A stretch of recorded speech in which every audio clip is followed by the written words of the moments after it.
The Jewish commentary tradition engages in a debate over the binding of Isaac narrative, and I pose its question to you. Which character in the story should we admire for their leadership qualities? The obvious answer is Avraham. The other side of the debate identifies Yitzchak, Isaac. So who is Isaac, and what would make us say that it is he? As I will always remember studying this with one of our amazing teens, Sadie Cutler, perhaps the most significant pattern in Isaac's life in the Torah is that he sees himself differently than others see him. And I wonder if what we know about Isaac may be true for some of us. So we'll start here. Isaac sees himself as passive in the binding of Isaac's story. Isaac's probably thinking, I didn't speak up for myself. I'm not the main character, doesn't say much except, where's the lamb for the offering? And yet, how is he seen? Well, for the tradition, especially of the Maccabees and following the Maccabees, he was the clear hero of the story. For he had the courage to put his life on the line for the greater good, and by engaging in trust with his family and people. How did Yitzchak see himself when it came to getting a wife, his marriage? He's the only patriarch who has no agency in whom he married. In one of the longer narratives of early Genesis, one that Sarah Shalef will be sharing with us in a couple of weeks, everything about finding a wife and falling in love, it's all orchestrated by his father and his father's servant, and crucially, his future wife herself. This leads the tradition to say, as I spoke about on Rosh Hashanah 2 years ago, that Rebekah is the Abraham of Isaac's marriage. Isaac is not even there. One day the wife shows up, and even then Isaac doesn't seem able to talk to her, though he is deeply happy and deeply healed. So what's he thinking that, he's probably thinking, I couldn't even get my own wife. I couldn't even speak to her when I saw her. I couldn't even engage in the process, but what do others see in the narratives of Genesis? According to the later text in Gerar, Isaac and Rivka can't keep their hands off each other in public. And Isaac's very name, Yitzchak, means the one who fools around. And it has the exact same resonance in biblical Hebrew as it does in English. So what do others see when they look at Isaac? Probably, I wish that were me. How about going out on his own and making a life? He does not leave the land. Whereas the other patriarchs, Avraham and Yaakov, have hero stories of leaving their homes and heroically making their own way in the outside world, Isaac is the only patriarch not to leave the land. In fact, whereas Avraham has his profound conversations with God, as does Yaakov at the stairway to heaven, going back and forth. God says, I give you a promise, and they're like, tell me more about it, and I'm not sure I'm in, or yeah, let's do this thing. When God speaks to Isaac in the parallel cinematic, dramatic soliloquy of covenantal promise and blessing, and your heirs will be like the stars of the heavens, and the profound future of your people, and in there somewhere, it says, and just stay where you are. What does Isaac reply? Silence. The text just finishes with, so Isaac stayed. How is Isaac seeing himself before God? What might God be seeing? Just to remember, when Yaakov gets the same speech, he sure bargains for a lot of stuff. And then there's the major narrative of Isaac's adult life, the one almost no one remembers, and it's when Isaac is trying to preserve the remnant of the tribe in the edge of Gerar, what is today next to Netivot, about 7 miles from Gaza. He is constantly bullied by the Philistines. And over again, Isaac gives in. He's leading the tribe. He lets them have his wells, and he moves farther and farther and farther away, digging more wells and rebuilding. How must he view himself? As the one who can't even stand up for himself, can't even stand up for his tribe? What kind of leader is he? And how is he viewed by others?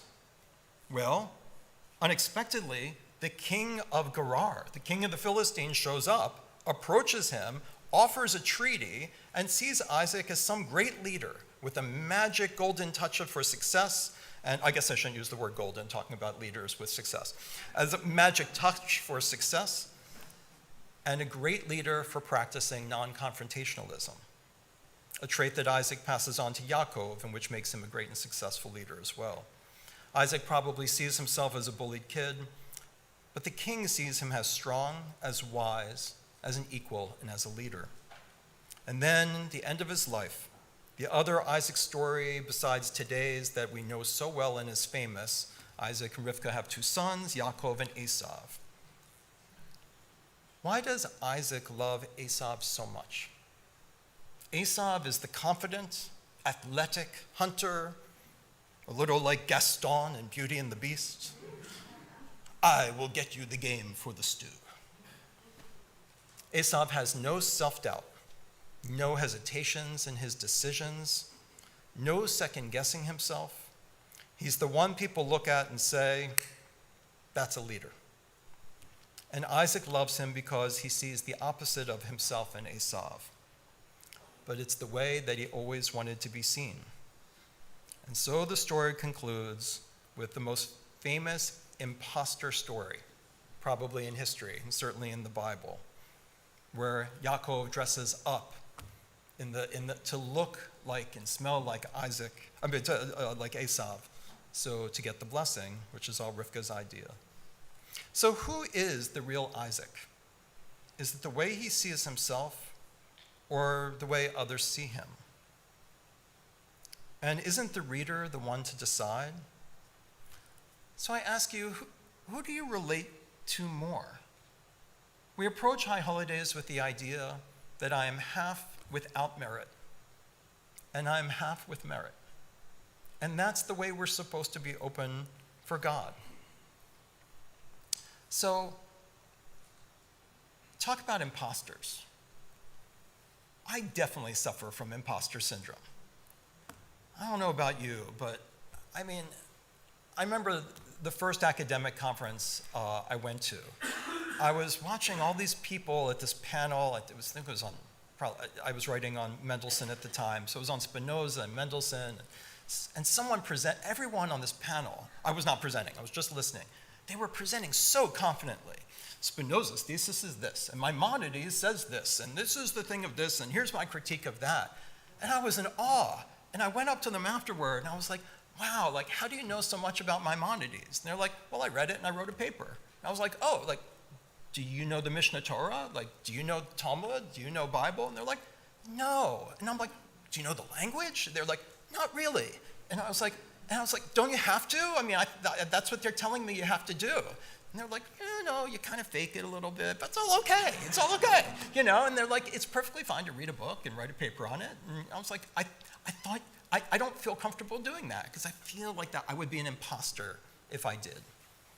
I even felt that way at the next conference I went to, where I was presented with an award for the paper that I'd written, and I still felt like, I hope no one pushes me about the footnotes because I'm not sure I'm right. I feel like, everyone else seems so confident, they seem so perfect, and I feel like, am I really worthy, like, to do this? My own kids sometimes, I've got great kids, and they're always telling me, gosh, you're such a great dad. And every time they say it, I say, am I really? I'm half with merit, that's great, but I'm like, but dudes, I call them dudes. I am like half without merit. I'm like, I'm lousy for vacations, I'm missing all of this stuff. I've given up reading any of the emails that come from Ann Arbor Public Schools, got 3 a day, and they're all 20 pages long, so I have no idea when you're supposed to get your sweatshirt get picked up and that you're supposed to go with some today, and then I missed the class trip. And so I'm always like, that feels good to hear that, but it's not the way I feel. I feel it some of the time. So when the rabbis say that Isaac is the great hero here, how can they even see that? I wonder how many Jews feel like me, or they're like, is my Hebrew good enough? Do I even understand the prayers?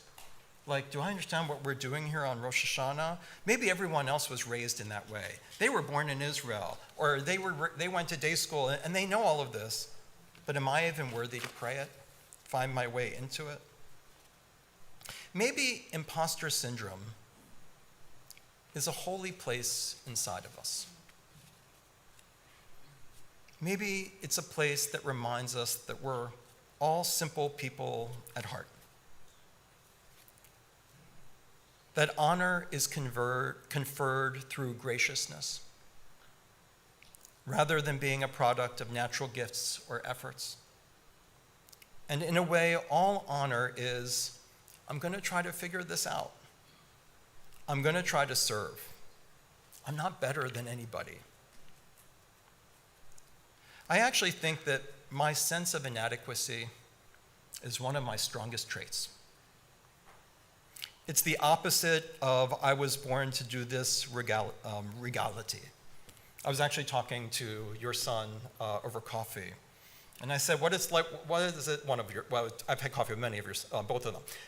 And I said, what's it like working at that company? I read about it all the time. And he said, well, it's really strange because I'm on this team and I feel like because of where I went to college and, just growing up in Ann Arbor or something, like I just feel like I really need to work hard and try to figure things out and learn as much as I can. I was like, oh, what's the rest of the team like? He's like, oh, well, the head of the team is a guy who went to Harvard, and he just rolled right out of Princeton or Harvard or whatever it was, and he was like, I'm the leader. We got this. And he has no, self-doubt.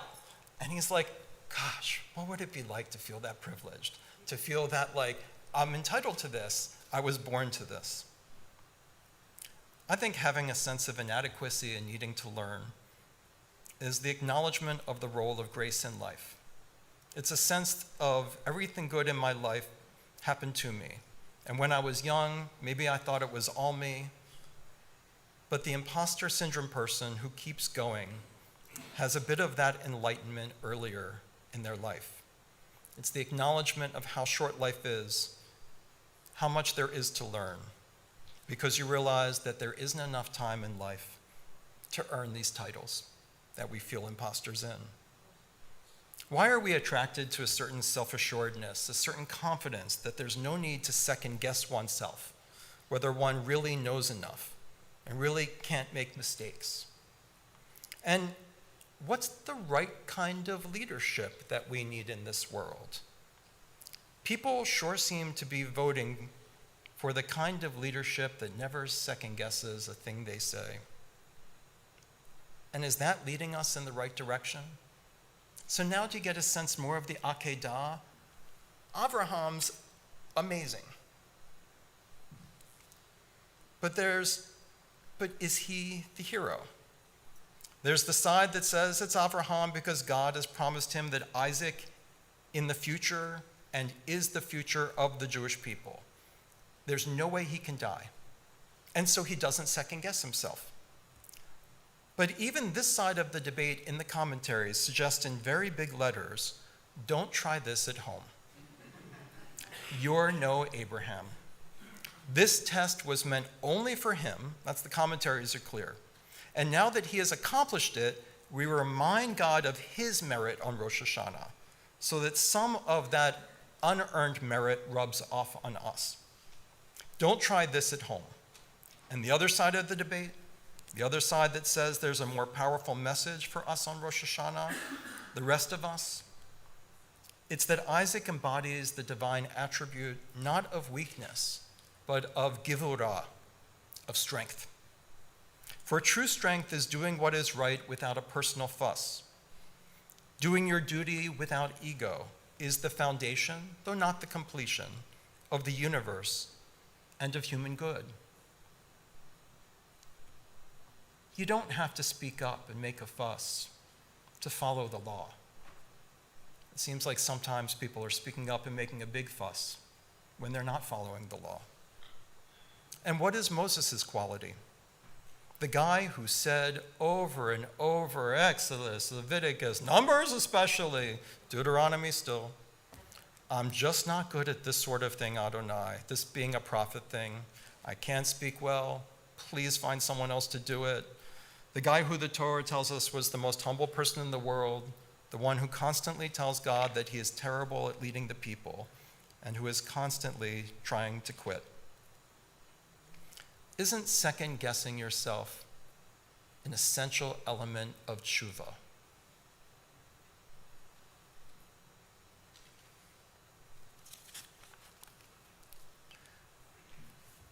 If you have a place in your life where you're trying to improve, and you approach Adonai with the lack of merit, who am I to say I'm a grandparent? You know, there must be grandmothers who get this better than I do. They seem magical. They know exactly what to do and how to be with kids.